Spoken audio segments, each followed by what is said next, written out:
শিক্ষার্থীরা শুভেচ্ছা নাও। আশা করি তোমরা ভালো আছো। আমরা হিসাব বিজ্ঞান দ্বিতীয় পত্রের দ্বিতীয় খণ্ডে আর্থিক বিবরণী বিশ্লেষণ নিয়ে তোমাদের সাথে কথা বলতেছিলাম। দ্বিতীয় খণ্ডের 31 পৃষ্ঠায় দেখো, RFL কোম্পানি লিমিটেডের হিসাব বই থেকে নিচের তথ্যগুলো পাওয়া যায়। মোট বিক্রয় 25% নগদে, নেট ক্রয় 20% নগদে, স্থায়ী সম্পত্তি 14 লাখ টাকা, চলতি সম্পত্তি আছে, চলতি দায় আছে, মোট লাভ আছে, কর পূর্ব নেট লাভ আছে। তো এখানে আমরা যেটা করণীয় সেটা করব, ধারে বিক্রয় ও ধারে ক্রয়ের পরিমাণ নির্ণয় করো, চলতি অনুপাত, মোট লাভ অনুপাত ও চলতি মূলধন নির্ণয় করো, কার্যকরী অথবা চলতি মূলধন অনুপাত ও বিনিয়োজিত মূলধনের আয় অনুপাত নির্ণয় করো। তোমাদের সাথে বিস্তারিত আলোচনা করেছি যে অনুপাত কেন বের করতে হয় ক্লাসের শুরুতে। এখন শুধু আমাদের অঙ্কের প্রয়োজনে যে আলোচনা সেটাই হবে। তো দেখো,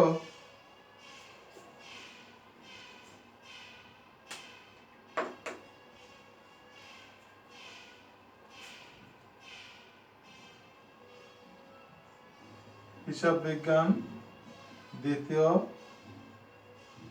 পত্র দ্বিতীয় খণ্ড পৃষ্ঠা 31, RFL কোম্পানি উদাহরণ 12,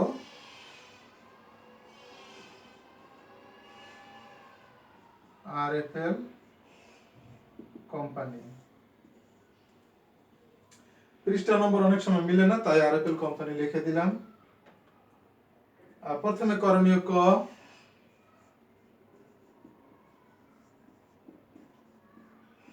করণীয় ক,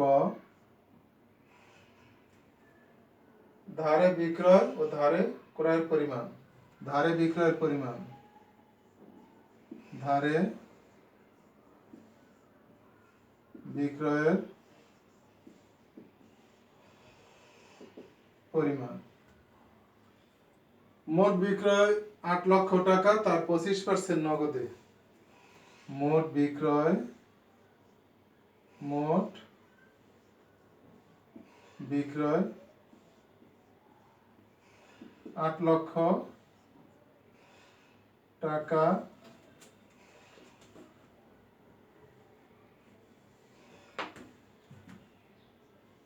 বা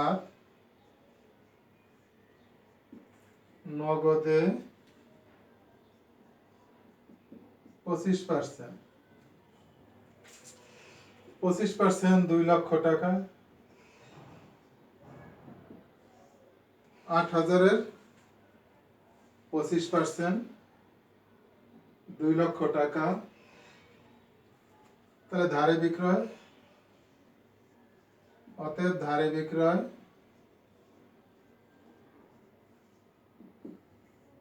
6 লক্ষ টাকা। আশা করি তোমরা বুঝতে পারছো। তোমাদের অঙ্কের মধ্যে আছে মোট বিক্রয় 8 লক্ষ টাকা, ব্র্যাকেটে আছে 25% নগদে, ব্র্যাকেটে আছে 25% নগদে। তাহলে 8 লাখের 25% হলো 2 লাখ টাকা। 8 লাখ থেকে 25% বাদ দিলে যেটা থাকবে 6 লক্ষ টাকা, সেটা ধারে বিক্রয়। তাহলে আমাদের কাছে করণীয় কত ধারে বিক্রয় চাওয়া হয়েছে, অতএব ধারে বিক্রয় আমরা বের করলাম। এরপরে ধারে ক্রয়ের পরিমাণ, ধারে ক্রয়ের পরিমাণ।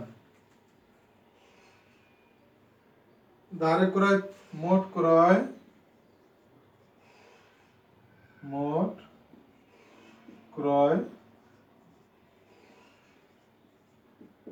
5 লক্ষ টাকা, বা নগদে 20%, তাহলে 20% হয় 1,00,000 টাকা।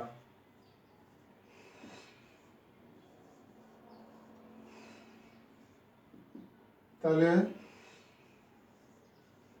ধারে ক্রয় হলো 4,00,000 টাকা। তাহলে আমরা ধারে ক্রয়ের পরিমাণ পাইলাম, মোট ক্রয় থেকে 20% বাদ দিয়ে ধারে ক্রয় পাইলাম।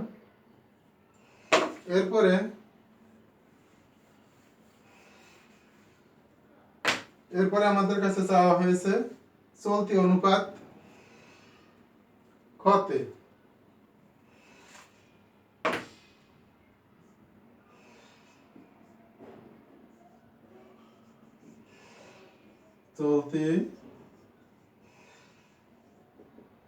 চলতি অনুপাত।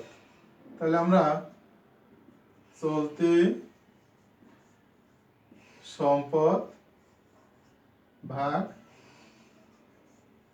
চলতি দায়। তাহলে চলতি সম্পদের পরিমাণ বের করতে হবে। চলতি সম্পদ কি একটু খেয়াল করো। চলতি সম্পদের যোগফল দেওয়া আছে 2,00,000 টাকা। তাহলে চলতি সম্পদের এটা নিয়ম বা সূত্র, এই নিয়মটা আমাদের মনে রাখতে হবে। নিয়মটা তোমাদের মনে রাখতে হবে। চলতি সম্পদ 2,00,000 টাকা, চলতি দায় বের করে দেওয়া আছে 75,000 টাকা। এখন ভাগ দিলে অনুপাত বের হবে। তাহলে আমাদের চলতি অনুপাত 2.67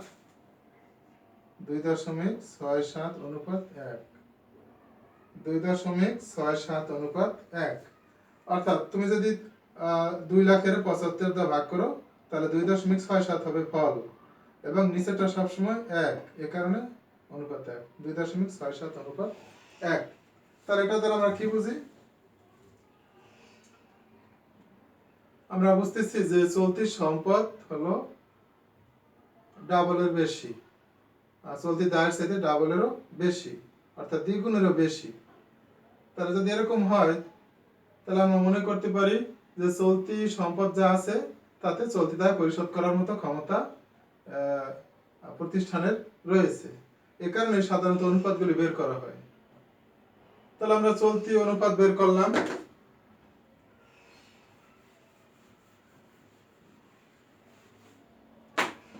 এরপরে রয়েছে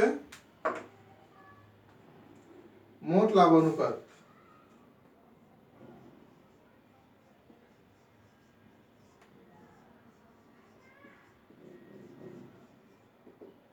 মোট লাভ অনুপাত তোমাদেরকে বলেছিলাম যে লাভের অনুপাত চাওয়া হলে নিট বিক্রয় দ্বারা ভাগ দিতে হবে।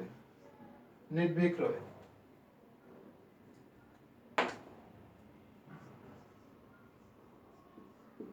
এবং মোট লাভটা উপরে দিতে হবে।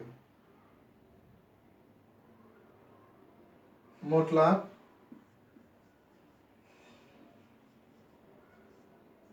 সব সময় 100 দিয়ে গুণ দিয়ে দিবা, সুবিধা হবে। এরপরে আমরা টাকার অঙ্কটা বসাই। মোট লাভ আছে কত? 1,70,000। 1,70,000। নেট বিক্রয় আছে কত? নেট বিক্রয় আছে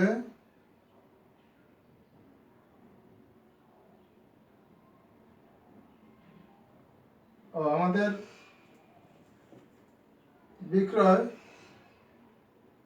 থেকে বিক্রয় ফেরত নাই, অলিখিত বিক্রয় নাই।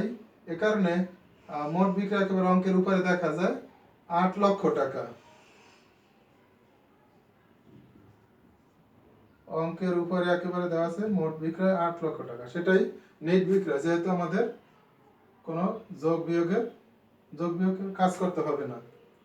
এখন 1,70,000-কে যদি 8,00,000 দিয়ে ভাগ করো তাহলে ফলাফল যা আসবে তাকে 100 দিয়ে গুণ দিলে হবে কত? 21.25। 21.25% করে দেবা। তাহলে আমরা 100 টাকায় লাভ করি কত? 21.25 টাকা। তাহলে কোম্পানির লাভের অনুপাত ভালো, একটা আদর্শ অনুপাত রয়েছে, সেই আদর্শ অনুপাতের মধ্যে এই লাভের অনুপাতটা অন্তর্ভুক্ত আছে। অর্থাৎ বলা যাবে যে কোম্পানির লাভ অনুপাত সন্তোষজনক। এরপর রয়েছে চলতি মূলধন নির্ণয় করতে বলছে, চলতি মূলধন নির্ণয় করতে বলা হয়েছে। খতেই আমাদের কাছে তিনটা চাওয়া হয়েছে, চলতি অনুপাত, মোট লাভ অনুপাত, চলতি মূলধন নির্ণয়। চলতি মূলধন, তাহলে চলতি মূলধন আমরা কিভাবে বের করব? চলতি সম্পদ বা চলতি দায়। চলতি সম্পদ থেকে চলতিতে আমরা বিয়োগ করে দেব, তাহলে চলতি মূলধন পাওয়া যাবে। চলতি সম্পদ আছে বইতে আমাদের বের করা আছে 2 লক্ষ টাকা।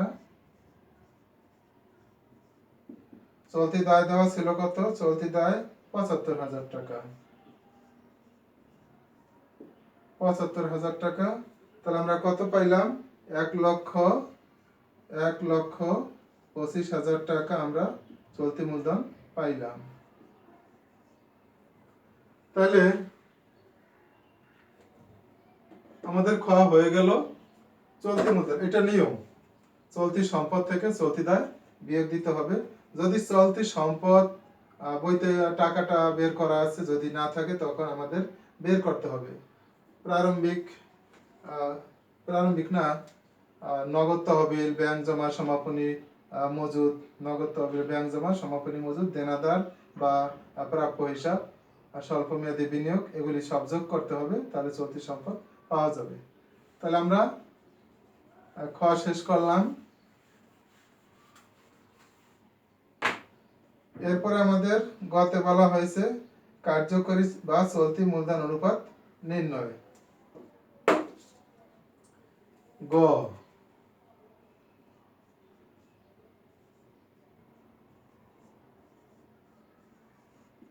কার্যকরী বা চলতি মূলধন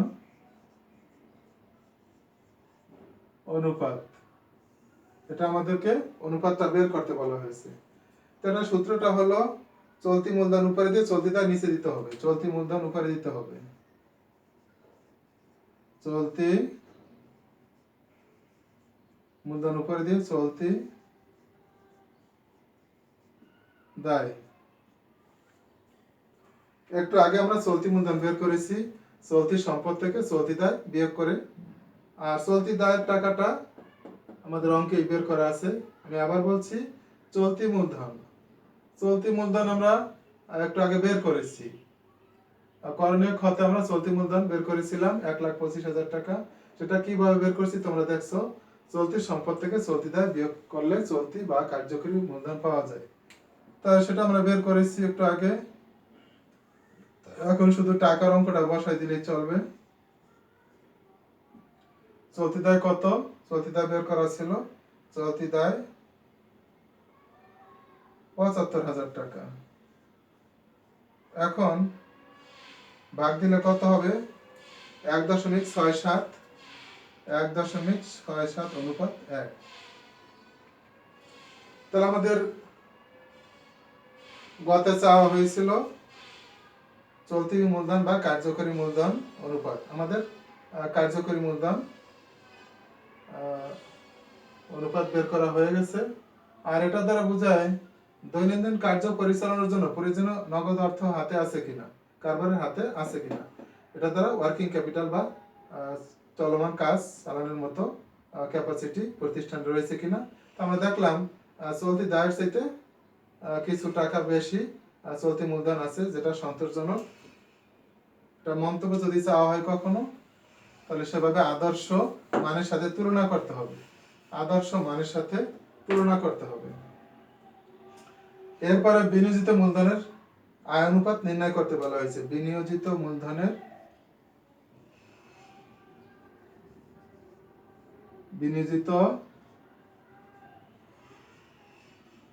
মূলধনের আয় অনুপাত।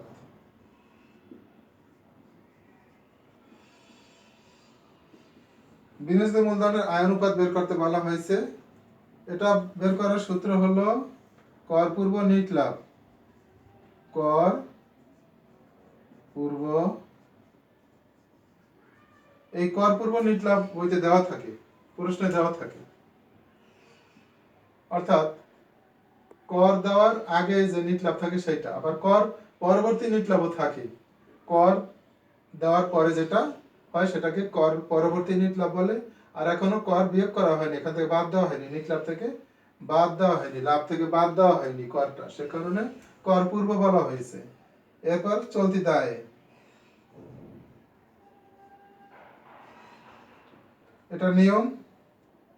তাহলে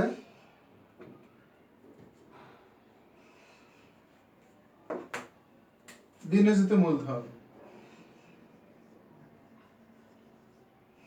বিনিয়োজিত মূলধন। তো দেখো কর পূর্ব নিট লাভ আমাদের অঙ্কে দেওয়া আছে 2,25,000, 2,25,000 টাকা। এবং বিনিয়োজিত মূলধন এর কয়েকটা সূত্র আছে, তোমাদের বইয়ের মধ্যে কয়েকটা নিয়ম আছে। এখানে যে নিয়মটা, চলতি সম্পদের সাথে স্থায়ী সম্পদ যোগ করতে হবে মোট সম্পদ মাইনাস চলতি দায়, এটা একটা সূত্র। 5-6টা সূত্র আছে তোমাদের এটা বের করার জন্য, যে অঙ্কে যেটা প্রয়োগ করলে তাড়াতাড়ি বিনিয়োজিত মূলধনটা পাওয়া যাবে, সেটাই তোমাদের করতে হবে। তাহলে এখানে দেওয়া আছে কি, চলতি সম্পদ,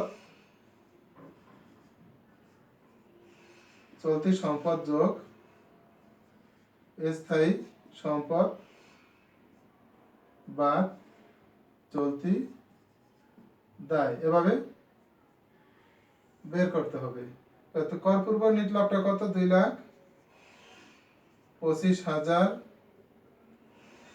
চলতি সম্পদ কত, চলতি সম্পদ 2 লক্ষ টাকা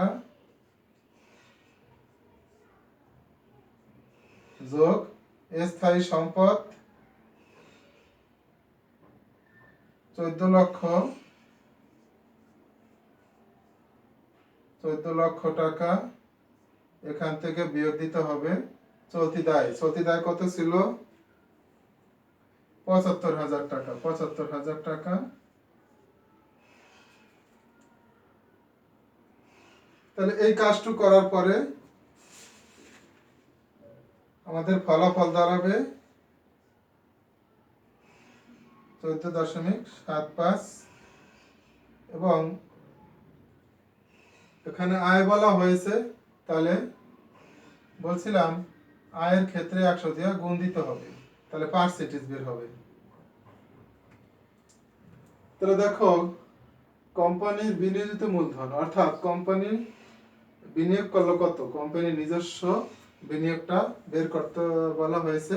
চলতি সম্পদের সাথে চলতি স্থায়ী সম্পদ যোগ করে এবং চলতি দায় বিয়োগ করতে হবে, তাহলে আমরা বিনিয়োজিত মূলধন পাবো।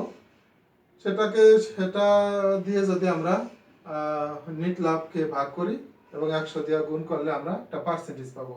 এটাই অনুপাত, এটাই কি অনুপাত আমাদের। তো শিক্ষার্থীরা, আশা করি তোমরা ভালো আছো, নিয়মিত ক্লাসগুলি করো আর উদাহরণের অঙ্কগুলির চেষ্টা করো। আশা করি তোমরা ভালো বুঝতে পারবে। প্র্যাকটিসের বিকল্প নেই। ভালো থাকো, সুস্থ থাকো।